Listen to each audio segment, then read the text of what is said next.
자, 하박국 2장 1절과 2절 말씀 보겠습니다. 다 함께 읽습니다. 내가 내 파수하는 곳에 서며 성루에 서리라.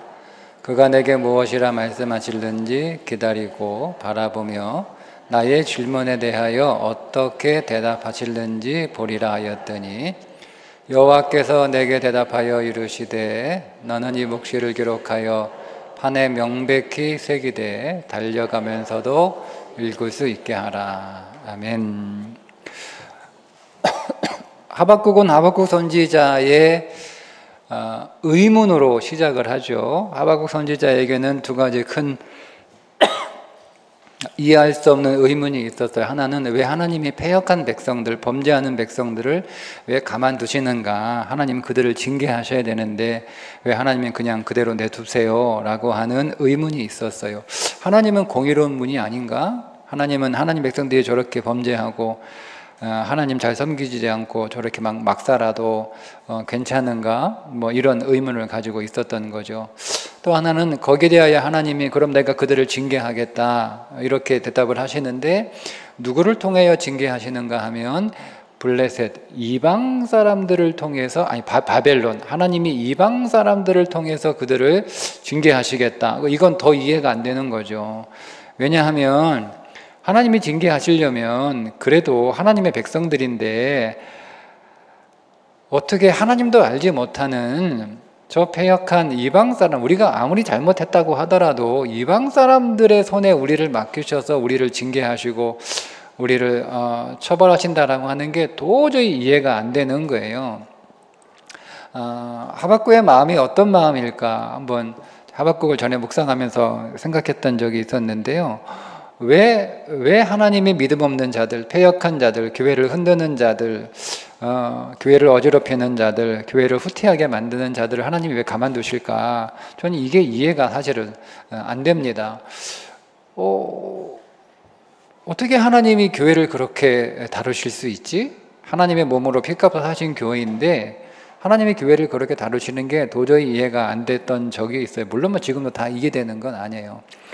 더 이해가 안 되는 게 뭐냐면 나보다 믿음 없는 사람들을 통하여 하나님이 나를 징계하실 때 더 이해가 안 돼요. 나보다 좀 더 잘난 사람, 더 믿음이 좋은 사람, 내 스승 같은 사람을 통해서 하나님이 나를 교훈하시고 나를 가르치시고 하시면 그건 제가 받아들이겠는데 아니 나보다 믿음도 없어, 나보다 신앙생활도 못해, 나보다 인격이나 성품도 한참 없이 모자라, 그런 사람을 하나님이 나를 다루시고 나를 징계하시고 또 나를 교훈하시고 나를 성장시키는 그런 도구로 쓰신다는 게 도무지 이해가 안 되죠. 왜 하나님 교사가 될 만한, 내가 교사로 인정할 사람을 하나님 내 인생의 교사로 세우셔서 나를 가르치시면 좋겠는데 내가 교사로 인정할 수도 없는 사람을 하나님 내 인생의 교사로 세우자 나를 가르치신다는 게 참 이해가 안 돼요.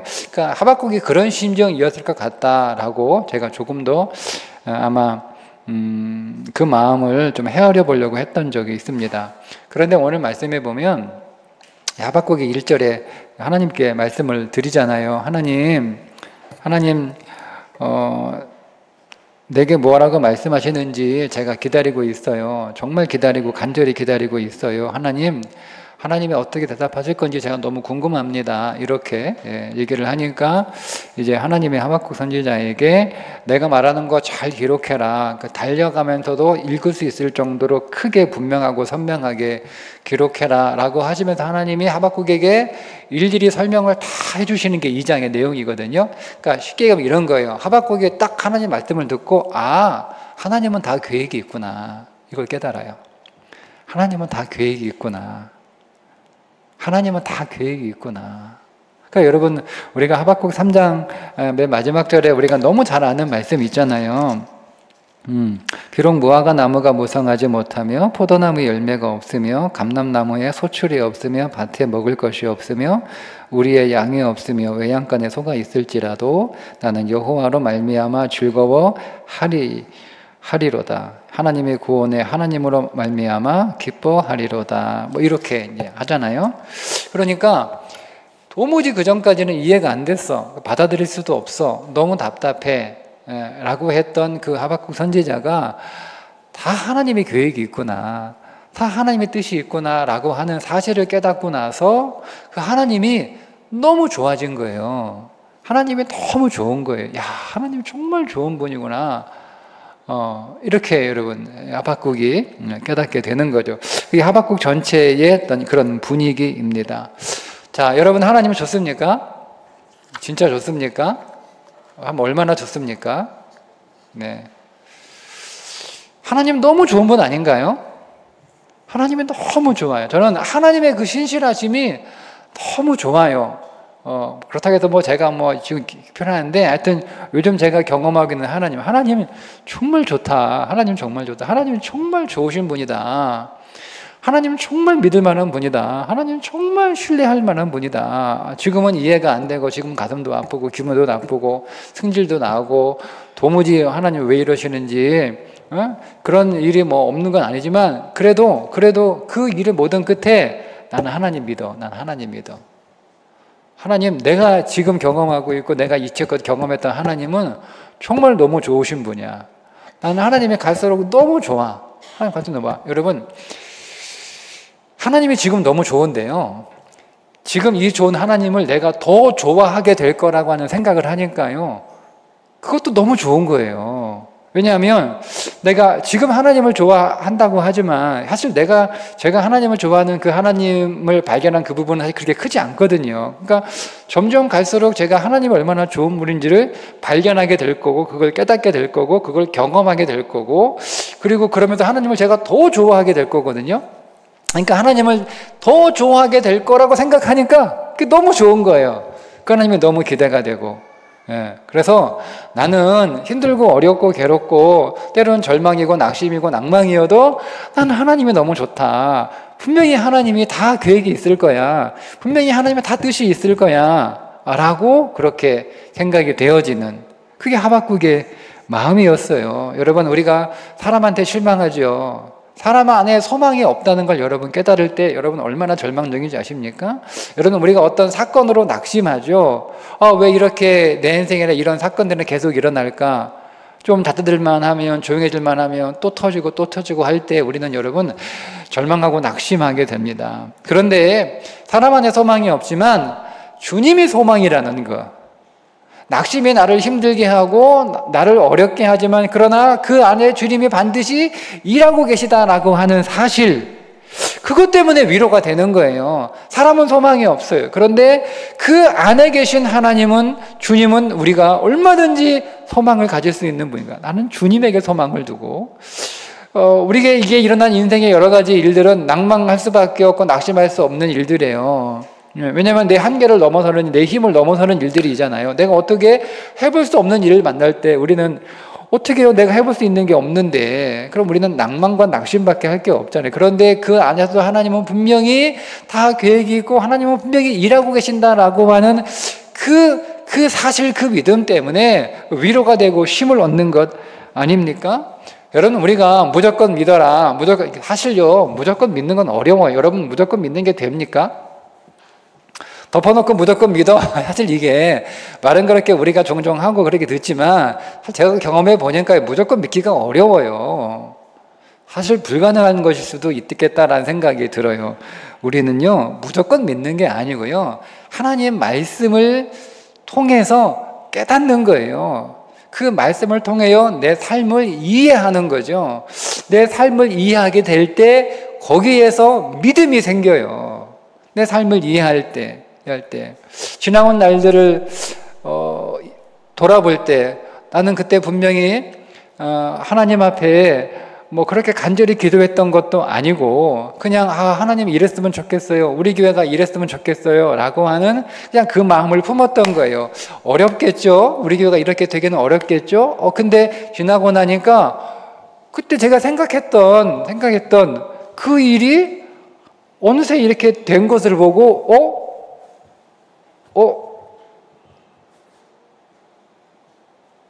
그러니까 우리가 열심히 사역하고 우리가 열심히 사는데요 결정적으로 오늘 우리 인생에 중요하고 필요하고 꼭 있어야 되는 건요 내가 한 게 아니더라고요. 하나님이 그냥 갖다 두신 거예요. 돌아보니까 내가 그거를 만들어낸 것도 내가 그걸 이룬 것도 아니고 그냥 하나님이 이렇게 들어가지고 이렇게 갖다 주신 거더라고요. 그러니까 그 하나님이 너무 좋죠.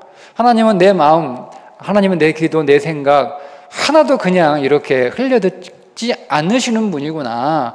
필요하면 그 일을 하나님은 하나님의 방법으로 하고 계시는 거. 그러니까 그걸 위해 뭘 한 것도 없고 할 수도 없는 일이고 또 할 줄도 모르고, 그런데 그 일이 된 거예요. 그 일이 된 거예요. 희한하죠? 희한합니다. 네, 제가 9월 셋째 주에 우리 교단에서 하는 신년 목회 세미나, 신년 목회 계획 세미나, 제가 1시간 뭐 강의하라고 그래가지고 뭐 할래? 그러니 물어보길래 그냥 이렇게 이것저것 3가지 중에 하나 하라고 그러길래 그냥 제가 3040 사례, 목회 사례 하나 하기로 했어요. 근데 그거를 원고를 이렇게 쓰면서 보니까 그때 알았어요. 원고를 쓰면서 알았어요. 이거 내가 한 거 아닌데? 내가 생각만 했던 건데 어느새 우리 교회 만들어져 있더라고요. 이거 누가 했지? 누가 했어요? 하나님이. 하나님이 너무 좋은 거예요. 나는 그냥 생각만 한 거예요. 이런 게 우리 교회에 있었으면 좋겠다 라고 생각만 한 거예요. 제가 그렇게 원고를 썼어요. 제 성격을 쭉 이야기하면서 저는 목회 경력도 짧고 뭐 어쩌다가 제일교회 왔고, 어쩌다 왔잖아요. 제가 뭐 계획하고 원고도 아니잖아요. 어쩌다 왔잖아요. 제가 뭐 목회 안수 받고 4년 만에 다니면 되는데 뭐 아는 게 뭐가 있어요. 저는 목회 계획도 없고 청사진도 없고 어떻게 하는 줄도 모르고 근데 그냥 내가 할 수 있는 범위 안에서 내가 할 수 있는 것만 열심히 한 것뿐인데, 어쩌다 보니 우리 게 상공사곡이 많아졌어요. 성실하게 일하고. 지난주에 하남전도회 하고 당회원들하고 간담했는데요. 요즘 어느 교회가 하남전도회 3040이 1항했다고 합니까? 우리 교회 신기한 일이 벌어진 거예요. 안 합니다. 데이터가 나왔어요. 데이터 하나. 부흥하는 교회. 그 가운데 하나가 뭔지 아세요? 3040이 일하는 교회예요. 근데 이건 제가 계획한 게요. 저는 20년 전에 그때 3040 이야기도 안 나왔잖아요. 그런 거를 통해서 신기한 거예요. 그 하나님이 너무 좋은 거죠. 하나님이 일하시는 하나님이 너무 좋은 거예요. 근데 이 하나님을 깨닫는 거예요. 중요한 건 그 하나님을 깨닫는 거예요. 어떻게? 말씀 안에서. 그래서 말씀을 배우는 훈련을 받아야 돼요. 말씀 안에서 우리의 삶을 볼 수 있는 능력이 실력이거든요. 말씀 안에서 우리의 삶을 바라볼 수 있고 그 삶을 해석할 수 있는 실력이, 그게 진짜 믿음의 실력이에요. 그걸 배우는 훈련, 그거를 깨닫는 훈련, 그거를 적용하는 훈련, 한마디로 성령 충만하셔야 됩니다.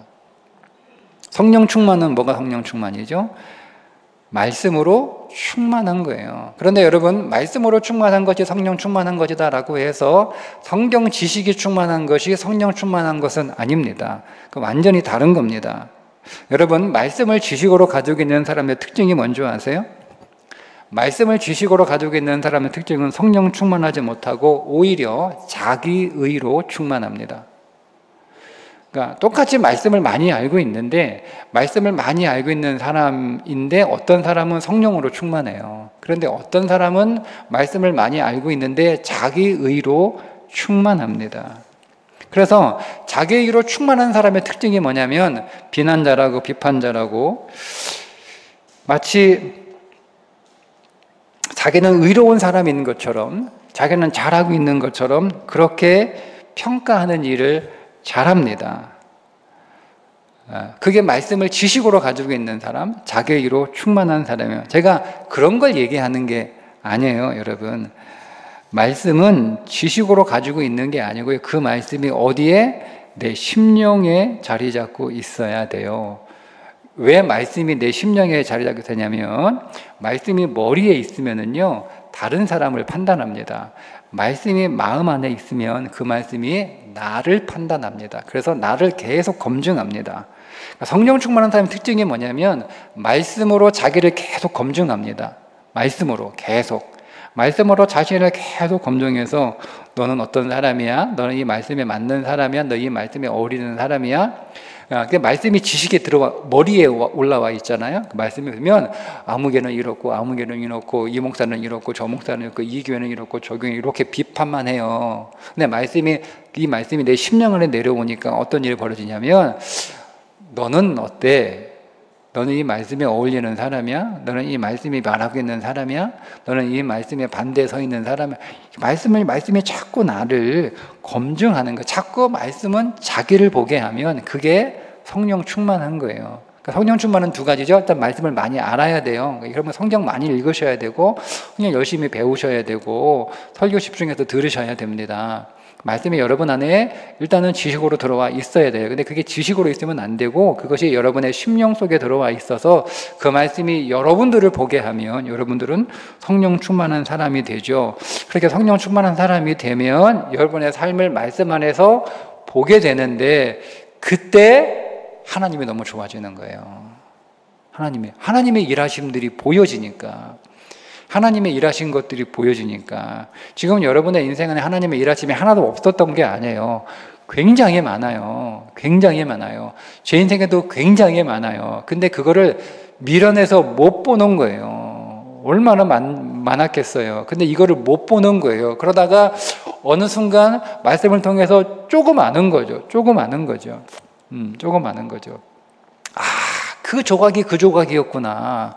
그때는 그냥 조각으로만 이렇게 알고 있었거든요. 내 인생을. 그러니까 이 사건 따로 저 사건 따로, 이 일 따로 저 일 따로, 그냥 하나의 개별적인 그냥 어떤 사건이고 어떤 일들이었어요. 근데 그게 해석이 안 됐거든요. 왜 내 인생에 이런 일이, 왜 나를 이 일을 하게 되지? 왜 이 사람 만나게 하지? 이렇게 했는데 지나고 가보니까 이게 조각이 마치 퍼즐 맞추는 것처럼 조각이 싹 이렇게 그게 그거였구나 라고 하는 조각이 맞춰지는 거죠. 근데 여러분, 이게 말씀을 통해서 훈련되지 않으면 볼 수 없어요. 그래서 말씀이 중요한 거예요. 그런데 우리가 말씀을 지식으로 알고 있으면 자기 자신을 보는 말씀이 아니라 남을 찌르는 말씀이 되는 거죠. 베드로가 오순절 사람들 앞에 이제 설교를 하잖아요. 오순절 베드로 설교를 듣고 사람들이 뭐라고 하죠? 다 자기 가슴을 쳤습니다. 베드로의 성령 충만한 베드로의 설교를 듣고 성령 충만한 자리에 다 자기의 가슴을 쳤지 남의 가슴에 못을 박지 않았습니다. 여러분, 하나님을 알지 못할 때 박해하는 거예요. 사도 바울이 지식이 없었습니까? 사도 바울이 그 당시 최고의 지성인이었어요. 뛰어난 유대 학자였어요. 성경에 관하여 그야말로 통달한 사람이에요. 그런데 그가 그렇게 뛰어난 성경에 관한 지식과 학문적 지식을 가지고 있었음에도 불구하고 말씀을 제대로 이해하지 못하니까 박해하잖아요. 얼마나 많은 사람들을 여러분 잡아다가 옥에 가두고 죽게 만듭니까? 그렇게 바울이 박해했을 때 그가 무식해서가 아니에요. 성경 지식이 뛰어난 사람이었어요. 바울을 능가할 사람이 없을 정도라고 과언이 아닐 만큼 탁월한 지식을 가지고 있었지만 그 말씀이 그의 지식 안에 있고 자기 가슴 안에 있지 못하니까 오히려 그 말씀을 가지고 사람들의 못을 박는 일을 한다는 거예요. 여러분, 교회 안에서 여러분들이 상처받는 사람, 여러분에게 상처 주는 사람이 교회 얼마 안 나온 사람이 여러분 상처 줍니까? 누가 상처 줘요? 교회 얼마 안 나온 사람이 여러분 상처 줘요? 교회 얼마 안 나온 사람한테 상처 받으신 분 계세요? 없어요. 다 나에게 상처 주는 사람은 누구예요? 우리 교회 오래 다닌 사람이에요. 오랜 세월 동안 신앙생활 하는 사람이에요, 여러분. 신앙생활 소위 말하는 그냥 자기가 그래도 믿음이 좋다라고 생각하는 사람들한테 상처를 받는단 말이에요. 바울이 그런 사람이었단 말이에요. 그러니까 오랜 교회 생활로 성경에 대한 지식은 있는데 어떻게 된 영문인지 그 지식이 그의 심령으로는 들어가지 않는 거예요. 심령을 떼드리지 않는 거죠. 심령을 건드리지 않는 거예요. 그러니까 그 말씀을 가지고 사람들 판단하고 사람들 정죄하고 사람들 비판하고 사람들 박해하는 거예요. 여러분, 사도 바울이 그걸 깨달았어요. 그래서 사도 바울이 어디 갑니까? 3년 동안 아라비아 광야로 들어갑니다. 거기서 말씀을 다시 봐요. 저는 그때 바울이 말씀을 다시 보았을 때 무엇을 다시 보았을까? 성경이 기록하지만 아마 분명히 그 말씀으로 자기 자신을 보았을 거예요. 이제까지 사도 바울은 말씀으로 다른 사람만 봤어요. 다른 사람만. 근데 말씀으로 자기 자신을 보지 못했다는 거예요. 그래서 3년 동안 철저히 그 말씀으로 자기를 다시 점검하게 됩니다. 그때 사도 바울이 깨달음을 얻죠. 그 깨달음이에요. 그 깨달음으로 하나님에 대한 확신을 가지고, 그 분명한 믿음을 가지고, 하나님을 신뢰하는 그 신뢰를 가지고 그가 비로소 증인의 삶을 살아갈 수 있었습니다. 그래서 사람들에게 생명이 되고, 사람들에게 소망을 주고, 사람들을 위로하고, 사람들을 회복하는 삶을 살았죠. 그 전까지는 그러지 않았어요. 사도 바울이 광야에 가서 새로운 걸 배운 게 아니에요. 새로운 책 가지고 공부를 새롭게 한 게 아니었단 말이에요. 그 말씀을 가지고 자기 자신을 보게 생각하니까 비로소 하나님을 인격으로 만나게 되고, 그 하나님을 인격으로 만나게, 그 하나님이 정말 자기를 치유하고 회복하고 자기를 자기에게 소망이 되어 약속한 그 하나님을 발견하게 되니까 그가 완전히 새로워지고 그가 사역을 하게 되는 거죠. 근데 그 사역이 쉽지 않았어요. 사도 바울의 사역이 정말 힘들었잖아요. 이루 말할 수 없이 힘든 사역이었어요. 근데 그런 사도 바울은 너무너무 힘들었지만 그럼에도 불구하고 늘 기대하면서 사역을 하면서 이렇게 고백을 하죠. 여러분 잘 아시는 구절이에요. 나는 비천에 처할 줄도 알고 풍부에 처할 줄도 알아. 모든 일 곧 배부름과 배고픔과 풍부와 궁핍에도 처할 줄 아는 일체의 비결을 배웠노라. 여러분 이게 정말 비결인 게요. 바울은 이렇게 얘기했어요. 여러분, 있으면 먹고 없으면 굶고, 그래도 계속 없으면 뭐 금식기도 하면 되죠. 그죠? 이런 건 쉬워요. 이런 건 쉬워. 안 그랬으면 뭐 다이어트도 하는데 못 하겠어요. 다이어트도 하잖아요. 근데 이거 그 얘기가 아니에요. 여러분 이거를 사람으로 바꿔보세요. 사람으로. 나는 이런 사람 만날 수도 있고 저런 사람 만날 수도 있고 별 사람 다 만나잖아요. 그죠? 그러니까 이런 사람 만나서 이런 대접받고 저런 사람 만나서 저런 대접. 내가 사람 만나가지고 좋은 대접 받을 때도 있고 푸대접 받을 때 있고 사람들이 나를 나사렛 예수라고 한 것처럼 나를 나사렛 취급받을 수 있고 이렇게 할 수 있단 말이에요. 근데 이거를 다 적응했다는 거예요. 사도 바울이. 적응했다는 거예요. 항상 좋은 대접 받아요. 푸대접도 받죠. 항상 좋은 소리만 들어요. 싫은 소리도 듣죠. 항상 여러분 칭찬만 들어요. 때로는 비난도 받죠. 근데 그 어떤 소리를 듣든 어떤 대접을 받든 다 내가 받아들일 수 있는 뭐래요? 배웠대요. 일체의 비결을 배웠대요. 배웠다잖아요. 배웠대요. 이거를 배웠대요. 그러니까 바울이 처음부터 그런 사람이 아니라는 거예요. 그렇게 안 되는 사람이었어요. 안 되는 사람이에요. 바울은요, 사람을 정말 가리는 사람이라는 거 아시죠? 네? 바울이 얼마나 사람 가린 줄 아세요? 여러분? 그래서 마가 요한을 못 받아주잖아요. 마가 요한하고 첫 번째 선교여행 갔다가 중간에 도망가. 아니, 세상에 중간에 도망가는 인간이 어딨어? 이게 뭐 종교가 장난이야? 네? 그러면 확 열받았단 말이에요, 바울이. 근데 바나바 족하니까 뭐 말도 못하고 그냥 뭐 보내줬어요. 뭐 가겠다는데 어떻게 해요. 근데 두 번째 선교여행 한데 이놈이 또 왔네? 네? 그럼 여러분 어떻게 하실 거예요, 여러분? 그래도 그때 반성하고 더 잘해보려고 왔나보다. 그러지 않을까요? 근데 사도 바울이요, 못 받아주겠다. 나는 마가 요한 같은 사람은 일 못하겠다. 그래가지고 바울이요, 바나바하고 상대가 될 수 있는 사람, 바나바하고 상대가 안 돼요. 바울과 하늘 같은 사람이에요, 바나바는 바울에게. 근데 여러분 그 바나바에게 대들잖아요. 그 정도로 여러분 사도 바울이 사람 가리는 사람이에요. 얼마나 사람 가리는지 몰라요. 근데 그런 사람이 그러니까 배운 거예요. 이거를 배운 거예요. 그래서 여러분 나중에 뭐라고 해요? 편지 쓰면서 마가 요한에게 네가 보고 싶다. 너는 내게 정말 필요한 사람이다. 네가 정말 내게 소중한 사람이다. 나에게 빨리 와다오. 내가 너를 보고 이렇게 할 정도잖아요. 여러분 배우는 거예요. 어디에서 배워요? 말씀에서 배우는 거예요. 말씀에서. 여러분 안에 말씀이 있으면 되는 거예요. 말씀이 살아있으면 되는 거예요. 그 말씀이 살아있으니까 하박국이요, 어떤 소망을 품어요. 소망을 이렇게 얘기합니다. 3장 2절에 여호와여 내가 주께 대한 소문을 듣고 놀랐나이다. 여호와여 주는 주의 일을 이 수년 내에 부응하게 하옵소서. 이 수년 내에 나타내시옵소서. 진노 중에라도 궁유를 잊지 마옵소서. 저는 이 기도하는 하박국의 마음이 얼마나 벅찼을까. 지금은요 힘들어요. 깜깜해요. 아무것도 변하지 않아요. 더 좋아질 것 같지 않아요.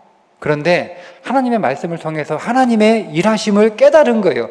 하나님은 다 계획이 있다. 여러분, 하나님은 다 계획이 있습니다. 힘드시죠? 어려우시죠? 괴롭죠? 계속 똑같은 일이 반복되니까 도무지 이게 웬일인지 모르겠죠? 그죠? 네, 답답하실 거예요. 그죠? 하나님은 다 계획이 있어요. 하나님은 다 계획이 있구나. 하나님은 다 계획. 이걸 깨달았어요. 문제가 해결된 게 아니에요, 지금. 하박국은 문제가 해결되지 않았어요. 근데 하나님 말씀을 듣고 이겨요. 내가 다 나한테 계획이 있어. 다 내가 생각이 있어. 다 내가 생각이 있어서 그런 거니까 나만 믿어. 이게 하나님이 믿어진 거예요. 믿어진 거예요. 그러니까 하박국이 그러게, 하나님 빨리 그날이 왔으면 좋겠어요. 근데 그날이 오긴 올 거란 말이에요. 근데 하나님이 그날이 빨리 왔으면 좋겠어요. 근데 자기 생각보다 늦게 와도 그래도 그날은 반드시 와요. 여러분, 하나님 다 계획이 있습니다. 하나님 다 이유가 있어요. 그날이 올 겁니다. 빨리 왔으면 좋겠어요. 그죠? 하박국처럼 하나님 수년 내에 빨리 하나님 1, 2년 안에 하나님 다 좀 어떻게 해결해 주세요 라고 우리가 기도합니다. 그러나 여러분, 수년이 안 걸릴 수도 있죠. 좀 더 걸릴 수 있어요. 그러나 그날은 반드시 옵니다. 반드시 옵니다. 그 기대를 가지고 기도하는 거예요. 그 기대를 가지고. 하나님은 다 계획이 있어. 이게 힘들어. 그건 알지만 그래도 힘들어. 그렇지만 하나님은 다 계획이 있어. 그래서 기도하는 거예요. 그 가운데서 하나님께 기도. 여러분 절망하지 마시고요. 포기하지 마시고, 너무 낙심하지 마시고, 너무 분노하지 마시고, 너무 속상해하지 마세요. 너무 부끄러워하지도 마세요. 너무 괴로워하지도 마세요. 하나님 다 계획 갖고 계세요. 예. 근데 하나님, 우리가 그 하나님에 대한 기대를 가지고 기도하는 거예요. 하나님, 그날이 빨리 왔으면 좋겠어요. 그러나 그날이 반드시 찾아올 줄 믿습니다. 그렇게 기대하면서 매일매일 하박국이 살아갑니다. 그러니까 여러분, 그의 발걸음이 가벼운 거예요. 현실은 그렇지 않지만 그게 말씀으로 충만한 거예요. 그러니 여러분, 말씀의 제단에 여러분 자신을 올려놓으세요. 말씀의 제단에 여러분을 자신을 제물로 올려놓으세요. 그래서 그 말씀이 여러분들을 해체하도록 그 말씀 앞에 여러분들을 올려놓으세요. 말씀이 여러분들을 해체해야 그 말씀이 여러분들을 치유합니다. 하나님의 말씀은 살아있고 활력이 있어 좌우에 날선 어떤 검보다 예리하여 혼과 영과 관절과 골수를 찔러 쪼개기까지 하며 또 마음의 생각과 뜻을 판단한다. 이게 재판한다, 이런 뜻이에요. 그러니까 우리는 하나님의 말씀 앞에 먼저 재판을 받아야 돼요. 그게 여러분의 삶을 하나님의 말씀의 제단 위에 올려놓는 거예요. 그 말씀이 여러분들을 해체하게 두세요. 그러면 그 하나님이 나를 해체하시거든요. 근데 그 하나님 앞에 내가 부끄러운 게 아니에요. 그 하나님이 너무 좋아요. 하나님이 나를 해체하시는데, 하나님이 나를 해체하시는 건 나를 비난하기 위해서, 나를 부끄럽게 하기 위해서, 나를 혼내기 위해서, 나를 징벌하기 위해서 해체하는 게 아니라는 걸 깨달아요. 하나님이 나를 해체하시는 것은 나를 치유하기 위하여 해체하시는 것이라는 사실을 깨닫게 돼요. 그러면 하나님이 너무 좋아요. 하나님은 정말 신실하신 분이구나. 하나님은 정말 내가 믿을 만한 분이구나. 하나님은 정말 내가 신뢰할 만한 분이시구나. 그러면 하나님이 일하시는 게 기대가 돼요. 하나님 이번에 어떻게 일하실까? 어떻게 일하실까? 여러분, 이게 힘들어요. 이렇게 말하니까 목사님은 편하게, 아니에요 여러분. 하나님 어떻게 일하실까? 편하게 얘기하는 거 아니에요. 힘들어요. 괴로워요. 그런데 힘들고 괴로운 와중에 기대가 되는 거예요. 하나님 어떻게 일하실까? 하나님 분명히 멋지게 일하실 텐데 하나님 그날이 빨리 왔으면 좋겠어요. 그래도 늦어지더라도 제가 기다릴게요. 하나님 믿고 하나님 신뢰함으로 하나님 너무 좋습니다. 하나님 정말 좋습니다. 하나님, 제가 하나님을 더 좋아할 것 같아요. 하나님이 더 좋아질 것 같아요. 그렇게 하나님의 일하심을 기대하는 여러분 됐으면 좋겠어요. 이 한 주간 동안 하나님이 여러분의 인생 안에서 또 일하실 겁니다. 지난주에도 일하셨어요. 아직 그 결과를 우리는 보지 못합니다. 하나님은 단기 속성으로 일하지 않으세요. 지난주에 일하신 거 어떤 거 빨리 보여주시기도 하지만 하나님이 일하셨지만 어떤 결과가 보이지 않을 수 있어요. 그러나 여러분 하나님의 일하시면 반드시 좋은 결과가 있다는 걸 확신하시고 신뢰하시고 믿으십시오. 그렇게 기대하십시오. 하나님이 이번 주 또 일하실 거란 말이에요. 그죠? 하나님이 일하십니다. 하나님이 오늘 우리가 한 주간 동안 우리는 빨리 그 결과를 보고 싶어하고 빨리 내 눈앞에 나타나고 싶어 하지만 내 문제가 빨리 해결되기를 원하지만 그러나 여러분 그렇지 않더라도 하나님은 일하지 않는 게 아니다. 하나님은 일하신다. 반드시 일하신다. 여러분 이거 발견하시고 깨닫고 이 한 주간 여러분도 하나님이 더 좋아지는 한 주간 되기를 바랍니다. 하나님이 너무 좋아서 하나님 더 좋아할 것 같아요. 하나님 더 좋아질 것 같아요. 좋아해 줄 것 같아요. 그렇게 이 한 주간 여러분의 심령 안에서 벅찬 가슴으로 살아가는 한 주가 되시기를 주님의 이름으로 축복합니다. 기도하겠습니다. 하나님 아버지, 하나님 정말 좋습니다.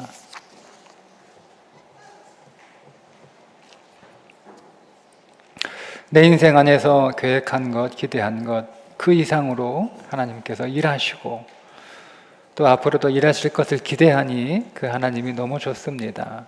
하나님 지금보다 하나님을 더 좋아하는, 지금보다 하나님을 더 원하는, 지금보다 하나님을 더 바라는 믿음의 삶으로 우리를 이끌어 주시옵소서. 지금까지 일하셨던 하나님, 또 이 한 주도 하나님께서 우리 인생 안에서 여전히 일하고 계시는 줄 믿습니다. 다 하나님의 계획이 있고 다 하나님의 뜻이 있는 줄 믿고 하나님을 신뢰하며 하나님을 바라보며 하나님께 맡기며 하나님을 기대하며 우리는 그저 더 하나님을 좋아하는 일에, 더 하나님을 사랑하는 일에, 더 하나님을 사모하는 일에 마음을 집중하는 믿음의 시간을 갖게 하여 주옵소서. 예수님의 이름으로 기도합니다. 아멘.